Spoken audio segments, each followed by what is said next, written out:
সালমান শাহ এক ক্ষণজন্মা প্রতিভাবান অভিনয়শিল্পীর নাম। বাংলাদেশি সিনেমার জন্য আশীর্বাদ হয়ে এসেছিলেন বিশ্বমানের এই মেধাবী অভিনেতা। ১৯৯৩ সালে কিয়ামত থেকে কিয়ামত চলচ্চিত্রে দুর্দান্ত আত্মপ্রকাশ তাঁর। তারপর একটানা সাফল্য তাকে পরিণত করেছিল ঢালিউডের রাজকুমারে।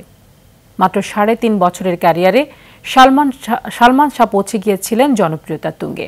দর্শকপ্রিয়তার শীর্ষে থাকা অবস্থায় মাত্র ২৪ বছর বয়সে নিভে যায় এই সুপারস্টারের জীবন প্রদীপ। ১৯৯৬ সালের আজকের দিনে লাখো ভক্তকে কাঁদিয়ে না ফেরার দেশে পাড়ি জমান সালমান শাহ। অকালপ্রয়াত এই চিত্রনায়ককে নিয়ে মাহফুজুর রহমানের রিপোর্ট।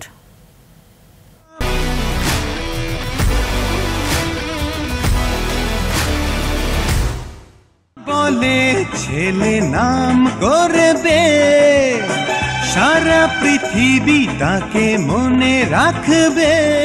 রিমেক ছবি দিয়ে শুরু সালমান শাহ, কিন্তু তার অভিনয়ের মৌলিকতা চুম্বকের মতো আকর্ষণ করে, ফলে দর্শকরা ছুটতে থাকেন সিনেমা হলে। বহু প্রতীক্ষার পর ঢালিউড খুঁজে পায় তার কাঙ্ক্ষিত নায়ককে।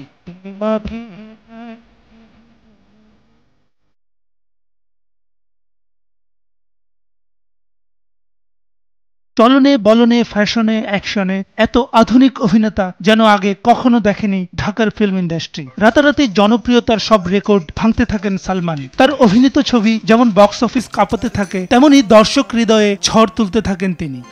তোমার জন্য গড়েছি আমি মঞ্জিল ভালোবাসা। কোন ছবিতে স্মৃতিভ্রষ্ট যুবক, কোনোটায় ক্যাম্পাসের তুখোর নেতা, কোথাও আবার ধনির দুলাল থেকে প্রেমের টানে পথে নেমে আসা প্রেমিক। সালমান শাহর অভিনয়ের খাতা ভরে ওঠে এমন বৈচিত্র্যপূর্ণ সব চরিত্রে। এসব চরিত্রে বিশ্বাসযোগ্য অভিনয় তাকে পরিণত করে তারুণ্যের হার্টথ্রবে। টাকা দিয়ে যারা নেতৃত্ব কেনে, ভোট কেনে, তাদের আদর্শ হয় তারা কালোবাজারি, না হয় কালোবাজারিদের সহায়তাকারী অথবা বিদেশি প্রভুদের মদতপুষ্ট তাবেদার। শিল্পী হিসেবে সালমান শাহর মূল্যায়ন করতে গিয়ে সত্যের মৃত্যু নেই ও বুকের ভিতর আগুন ছবির পরিচালক ছোটকু আহমেদ বললেন, দেশের সিনেমার ইতিহাসে এমন শিল্পী হাতে গোনা। সালমান শাহ তার গল্প টোটালিটি এনভায়রনমেন্টটা সে দেখতো, সে চরিত্রটাকে ফুটিয়ে তোলার জন্য এনভায়রনমেন্টকেও ফুটিয়ে তুলতো। সে কো আর্টিস্টগুলিকে বলতো যে আমি কার সাথে কথা খেলবো, আমি কার সাথে কথা বলবো, আমার মা কে হবে, আমার মা যদি একটা বিখ্যাত কেউ আর্টিস্ট না হয় তাহলে আমি তার সাথে ড্রামা করবো কী করে। সে পুরো গল্পটার চরিত্রগুলিকেও সে ফুটিয়ে দিত। সালমান শাহকে নিয়ে সুজন সখী ও বিচার হবে ছবি দুটি পরিচালনা করেন পরিচালক শাহ আলম কিরণ। তার মতে যে কোনো চরিত্র ফুটিয়ে তোলার অসাধারণ ক্ষমতা ছিল সালমানের।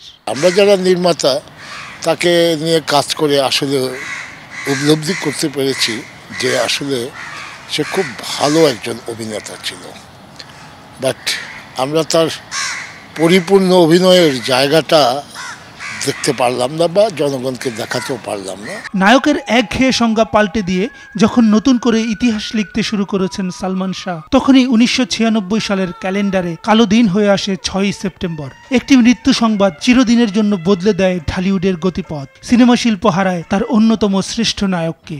ও সাথী রে, তুমি ছাড়া ভালো লাগে না। মাহফুজুর রহমান, RTV।